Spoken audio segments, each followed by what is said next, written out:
folks, Gene Galin here with the Chatham Journal. I'm with Pat Welter. He is the creator of I think you said people saw it, like 28,000 folks have seen the Prince of Pittsboro documentary on Drake Powell from last year. So we've got him here at the ACC football kickoff, and this is an opportunity to find out how this whole process started of you deciding to do the Prince of Pittsboro. So how did that idea even come about? Yeah, I mean, I heard about Drake, and we're at ACC kickoff right now, getting ready to talk about college football. And we have a lot of football recruits in the state of North Carolina, but basketball players of Drake's caliber are pretty rare, especially that are from the Triangle area and then also going to stay and go to play at the hometown school. In his case, North Carolina. So from the baseline, I was like, all right, that's pretty compelling. So let's go see what this kid's got. So it was actually about a year ago.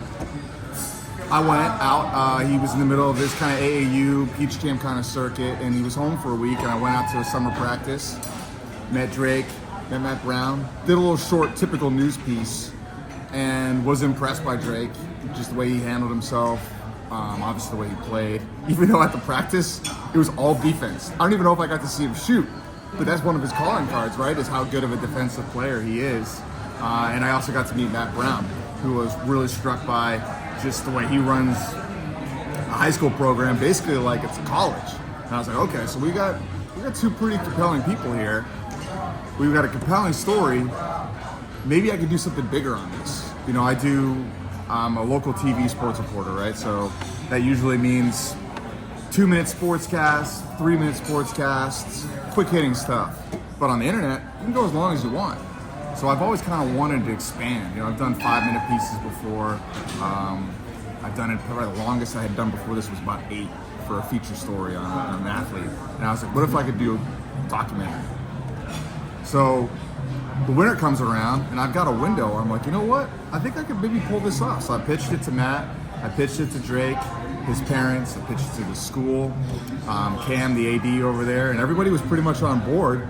I know Drake was a little reluctant at first. He's not a guy that loves a lot of attention, but I think his parents were like, yeah, you're about to take a big stage here. You got to get used to this kind of thing. Let's do it. So how'd you sell it to management?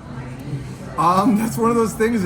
I kind of just started doing it in a way. I did let my management know I was going to do it. I was like, because that's the thing. I've got day-to-day obligations. I got to cover NC State. I got to cover Duke. I got to cover UNC, the Hurricanes, local high schools, turn day-to-day content. But my idea was like, hey, I'm not going to follow them on 24/7. What if I go out there once a week, go to a practice, key games on the schedule? I don't know if I'll be able to be there for the playoffs, but if I will, I'll go to those games as well. And the way it worked out, I was able to get up to a lot of really key moments. The big game they had versus Myers Park, but they ended up losing to one of the best teams in the state. The game where Drake was named a McDonald's All-American, and down to the conclusion where they lost in the playoffs to Farmwood Central, a couple games shy of making the state title, which was the ultimate goal. So it worked out. I didn't know what I was going to get. That was kind of the fun of it. You don't know what you're going to get. You have like the basis of a story, and then the story forms itself over a couple months, which is really cool. I made fun of this, and I think there were several people in Pittsboro made fun of this. The title of the documentary, right? Prince of Pittsboro. How'd you come up with that? Well, titles like alliteration, so you got the 2 P's. He's obviously from the Pittsboro area. I mean, people don't call him that. I mean, maybe they do now. They do now. Actually, Drake made fun of it at graduation to a certain extent. So I don't know how much it'll stick beyond this, because he's about to go to Carolina, where he'll probably be the Carolina kid, which is the first thing I thought of. But that's been used before. Right. So Prince of Pittsboro seemed to work, and it kind of fit the narrative at the same time. Like, maybe he doesn't think of himself as royalty, because he really is a humble guy, but he was royalty in his town and in his school. He was a big deal. You go to those games, they were sold out. Yeah, it was because of the team, it was because of the program Matt Brown built and the culture at the school, but it was also because a lot of people were going to see this once-in-a-generation type player that you're going to have. So in a way, he was kind of the Prince of Pittsboro, and it was cool just to see how the town responded to him and how he also dealt with the fame that he had. which is a big part of the story. Yeah, one of the things, if people watch the documentary, and you mentioned, again, Drake is the Prince of Pittsboro, but the other story that you included and wove into there was Matt Brown and the fact of how he interacted with Drake, how Drake interacted with him, and how they kind of built off of each other. Yeah, right. I mean, Drake's a high school kid. He does a lot of media for a high school kid, but it's hard to tell your own story in that way. Sometimes it's nice to have an adult there to add that perspective. And Matt was essential in kind of filling in a lot of the gaps. So were Drake's parents as well, to help me understand the full capacity of Drake's story and how this program worked and how they were able to keep a local kid local. A lot of kids of Drake's level end up going to these high-end prep schools to play better competition so they can be prepared to go into a school like North Carolina and start their freshman year, and in Drake's case, maybe even go to the NBA after that. But he was able to stay at Northwood because the program Matt ran was run like a college program. They played a national schedule. They went to tournaments to play teams that were prep schools like that. They got Myers Park to come over to Northwood and play them. And then you learn about Matt, and his story on its own could have been a long, compelling feature, and I tried to weave that in. This is a guy that's from Indiana, had aspirations to coach in college. He started as like a manager for the Indiana Hoosiers, and then works his way up, through the GA to assistant coaching ranks at some local colleges, and then, by the needs of his family and his wife, he ends up going the high school route. Probably a big sacrifice for his dream, but you ask him, he's living the dream. I'm like, this guy deserves to be coaching bigger things than just Northwood High School, but he's happy where he is. He feels faith is a big thing for him. He feels like he's where he needs to be, and he's so lucky that I was able to build the trust that he shared his family's adoption story with me as well, which is one of my favorite parts of the piece. And then they just had the birth of their child as well, that coincided with right when the documentary came out. So that was really cool how that all lined up, and I can't thank Matt enough for how he shared all that with me. When you and I have talked previously, you mentioned that, again, you have to go through a lot of editing processing. Oh, yeah. How'd that process go, and what are some of the moments that you picked out? Because I think there's two versions out there. There's a short version, and then there's a full-length version. So how did that process go, and what are some of the, you mentioned in the story about Matt, what are some of the key things you definitely had to have in there and felt that it was an important portion of that video? Yeah, I mean, for anyone who wants to get into writing or editing or storytelling, the key for me is you need some sort of outline, whether it's fiction or whether it's nonfiction in this case. And for me, my process, whether it's a 2-minute news piece, or we're going to go to a press conference right after this to NC State, who's here talking football, I log that press conference with time codes of everything that's said. And it's the same thing for this documentary.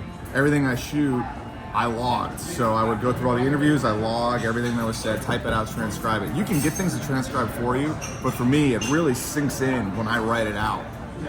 So once I've logged all the interviews, then I've logged everything that happened in all the video, whether it's practice, the games, the moments, then I kind of have in my head, almost like intuitively, and then it flows. So that's a really tedious process when you're shooting hours and hours of footage, like I did for this, the most I ever had. It was pretty daunting, but it's just like hammering away.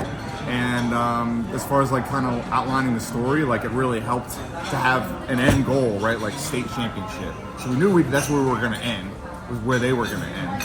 And how we were going to get there along the way was going to be a clear narrative. And then it was about weaving in, those side stories. Drake's parents, Drake's brother was a great player at Northwood as well, Matt Brown and his family story, and kind of weaving that through to get to that end goal of them coming up just short of the state championship. Yeah, I think one of the things I enjoyed about that whole documentary, again, being from the area, but there was a lot of interest in it. It kept your interest throughout the entire documentary. And the thing you and I have talked about previously is this isn't just a one-shot deal. This is kind of, you're hoping this is going to be a beginning of doing more of these kind of things. So what's your aspirations? What are your hopes with this, starting off with this documentary and going into the future? Yeah, I mean, I love working at WRAL in Raleigh. We have a website, WRAL Sports Fan, where we can put up longer content. We have High School OT, which run by Nick Stevens, that covers high school better than really anybody in the state of North Carolina. So these are places that this type of content can live, and when I find the next story, I would love to do something bigger and longer, like on the side, as I'm doing my day-to-day beat reporting type stuff. Can I find something strong enough that I can do it on the side? Actually, right after this, I did something on Shaheem Battle from NC State and his draft preparation, and it ended up being like a 15-minute piece. So I actually had another one come out like 2 weeks after, so I had a really busy spring. Something I'm looking at right now, I've got an idea. I don't want to share it publicly yet because I haven't even pitched it to the kid, but we've got another like generational athlete in the Raleigh area that I'm interested in kind of pitching an idea to for this season. So we'll see if that can come together. What drives you to do this kind of stuff? And like, before I even knew I wanted to do sports, I always wanted to be in some sort of content creation. As a kid, I made movies for my presentations in elementary school. I made like a Romeo and Juliet thing in like my freshman English class in high school. Did you play Romeo? I did. I directed it. Yeah, we did it's like the Leonardo DiCaprio version, kind of like gangster style. It was ridiculous, but like I kind of like, I was a kid that like I didn't know like exactly school like didn't always dial into me, but then like when I was making this Romeo and Juliet thing on like VCR tapes, I like felt more alive than I had in making doing anything. The work didn't feel like work, so. That really clicked for me, and sports journalism was a way to kind of like, all right, I played sports my whole life. I love watching sports. That's another one of my hobbies. And, features and sports content like documentaries is a great hybrid of all my passions. So I'm really lucky that I found a career that allows me to do that. Biggest compliment you got on the Prince of Pittsboro? Oh, man. Gosh, I don't know if I could think of one specifically. I mean, just the fact that people watched it is awesome. I mean, it was really cool to see the YouTube numbers go up, to see the comments from Tar Heel fans. Because, national media, we're here, ESPN, sure, they cover a lot of things, but local media still matters. And you're not getting this kind of thing anywhere else. So that's where places like WRAL and High School OT still really can make an impact, and it could be a real valuable resource for fans of these teams. So hopefully Tar Heel fans saw this, maybe they follow me, maybe they start watching WRAL, because we cover these teams more than anyone. Obviously that goes to you. You're at all these games shooting photos, all these writers here, support local journalism. It does still matter. So the fact that people watched it is awesome, and maybe someday I could be making an ESPN 30 for 30, and this would be the first thing. Well, folks, you heard it here first. Pat may be doing 30 for 30. If not, he'll be doing a lot more documentaries. He won't tell us what his next one is, but that's okay. We can survive with that. People can still, it's on YouTube, and if they do search on Prince of Pittsboro, they'll find it. Yeah, you'll find it. It should come up on YouTube, Prince of Pittsboro. It'll come up on there. It'll come up on WRAL, come up on High School OT. We post on all of it, so if you want to watch it, go check it out. You got a Twitter X account? Yeah, at Patrick Welter on Twitter, at Pat Welter on Instagram. There you go, folks. Local media covering the sports in the Triangle. Pat, thank you very much.